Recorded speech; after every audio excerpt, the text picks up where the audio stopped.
So in this video I want to cover how to make the upper with a removable dust cover, or you can say two-piece upper.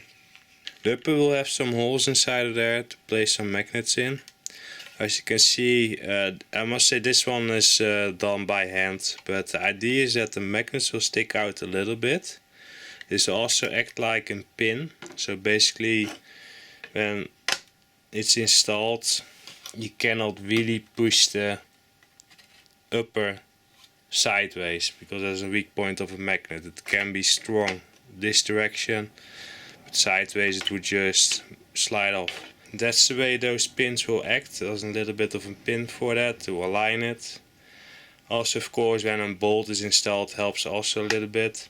Also, a fast note on this one: mounting a red dot on this upper piece is maybe not the smartest idea, because you can still, when you bump the red dot, then it will just fly off probably, and then your red dot will fall on the ground.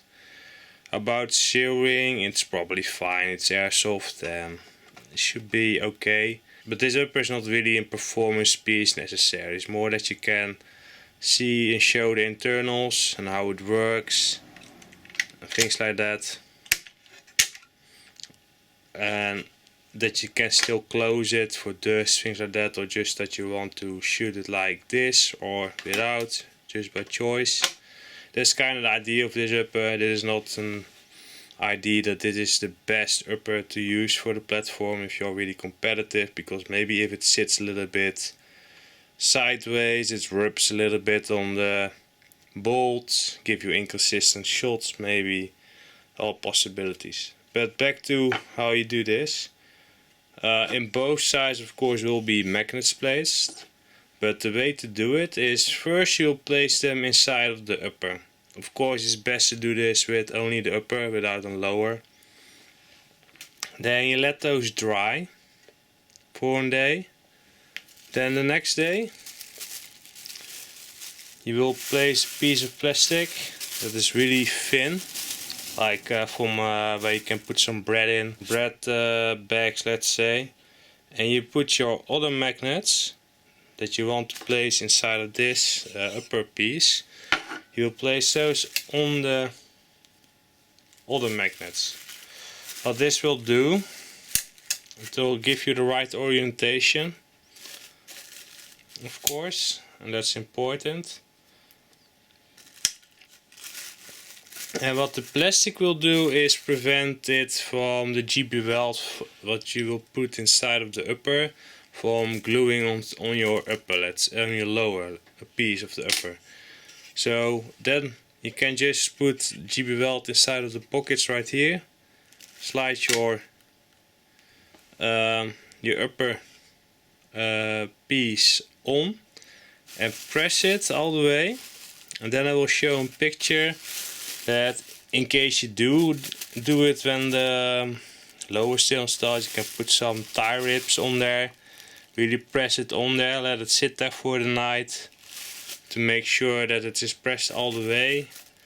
And then you got also a chance that the pockets are kind of filled with GB weld next to it, so you got really in tight fit, but it should be good enough. And then that is basically all to it. You let it sit for a day, remove everything, and the GB weld will not really attach that well to the plastic, so you can just move this piece of plastic. It's too greasy or things like that, it will just go off. This is used before and it doesn't really seem to stick. There's a little bit of GB weld from there, but there was nothing crazy going on, no ripping or things like that. Just curious. Looks a bit odd. But yeah, that's really all to it, to make a removable upper edition for this model. So in case you also like to have one like you saw in the release video, then you can make one yourself with the removable upper dust cover edition, let's say. Also, on a side note, the new buttstock is also ready to be released soon. So this will be for the Partisan-6 and FGC6 models. You can find them on printables or Gold 3D.